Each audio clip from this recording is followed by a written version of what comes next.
अस्सलाम वालेकुम। मोहम्मद सिद्दीक मिठू अरबाब आला। मौजू कहाणीअ जो नालो डपु ऐं नुञ। डपु जानी माली घाटो नुक़सान थियण, शराब भउ ख़ौफ़। नुञ जानी माली नफ़ो फ़ाइदो थियण, फ़ाइदो नफ़ो थियण, ढ भलाई उम्मीद, जुञ सिराब। पान नंबर 105। शराब पीअण, हिकु शराब पीअण, ॿियो ज़ना करणु, टियों पुट खे सजदो करणु। पोइ उन औरत खे चयऊं, तूं जेको चईं थी उन लाइ असीं तयारु आहियूं। उन्हनि ॿिन्ही शराब पीतो, पुट खे सजदो कयो ऐं जॾहिं उन औरत खे ज़ना लाइ आमाद कयो त उन दौरान हिकु साहिल दरवाज़े मां दाख़िलु थियो। उन्हनि माण्हुनि खे ॾिसी चयो, तव्हां केरु आहियो ऐं छाजे लाइ आया आहियो? मूंखे तव्हांजे वज़ हालत खे ॾिसी शक थिए थो।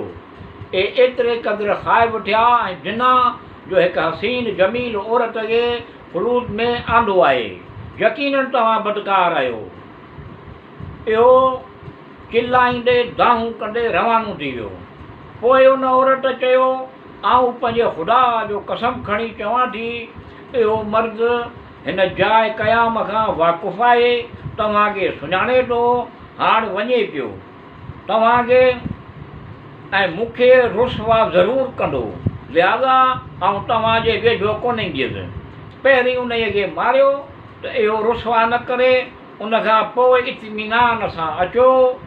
जेको चाहींदा उहो थींदो, उहो कंदासीं। उहे ॿई ॿुढी साहिल जे ॿिए पुठियां डोड़ंदा विया, वञी उनखे मारियऊं। जॾहिं वापसि आया ऐं जॾहिं उहे ॿई फ़रिश्ता वापसि आया त ॾिठूं त उहा औरत उते कोन हुई। उन वक़्तु उन्हनि जो लिबास उन्हनि जे बदननि तां किरी पियो ऐं उघाड़ा थी विया। हसरत ऐं अफ़सोस सां गॾु संदन अंगुरनि खे ॾंदनि सां काटण लॻा। उन वक़्तु ख़ुदा जी वही कई, फरमायो, मूं तव्हांखे हिकु घड़ीअ जे लाइ ज़मीन ते मोकिलियो त मुंहिंजे बंदनि सां गॾु रहो।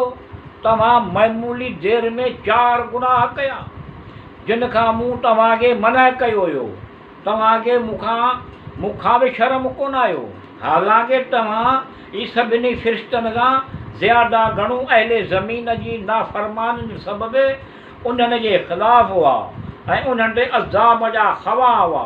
सभिनी खां तव्हांखे अहिड़ी ख़लक़त अता कई हुई त तव्हां गुनाह जी ख़वाहिश कई ऐं मूं तव्हांखे तव्हांजे नाफ़रमानीअ खां महफ़ूज़ कयो। हाणे जॾहिं त मूं तव्हांजे असमत तव्हां खां रोकी ऐं तव्हांजे हाल ते छॾियो,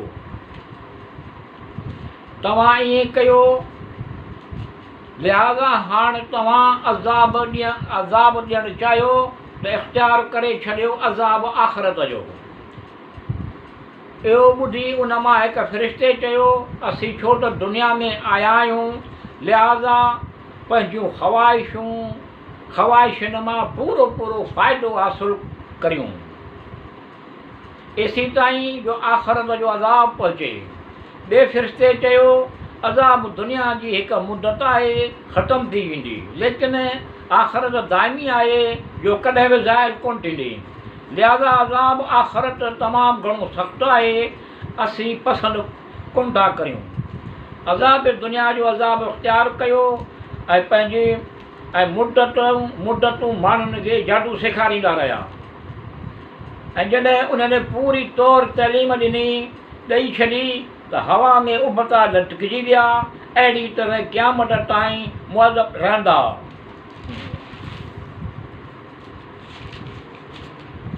ऐं जॾहिं हज़रत इब्राहिम अलैहिस्सलाम ऐं हज़रत इस्माईल अलैहिस्सलाम जे पुटु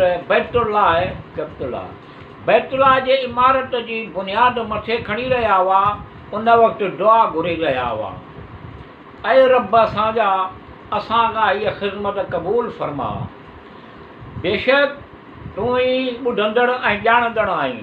रब असांजा असां ॿिन्ही खे पंहिंजो फर्मा बरदार कर ऐं असांजे औलाद मां हिकु अहिड़ी जमायत खे पंहिंजो फर्मा बरदार कर ऐं असांखे असांजी इबादत जा तरीक़ा सेखार ऐं असांजूं ख़ताऊं माफ़ु कर। बेशक तूं ई तौबा क़बूल कंदड़ रहम कंदड़ आहीं। रब असांजा उन्हनि मां ई हिकिड़ो रसूल मोकिल जेको उन्हनि खे पंहिंजूं आयतूं पढ़ी ॿुधाए ऐं उन्हनि खे किताब हिकमत जंहिं सुनत जी तइलीम ॾे ऐं उन्हनि खे पाक करे। बेशक तूं ई ग़ालिब हिकमत वारो आहीं।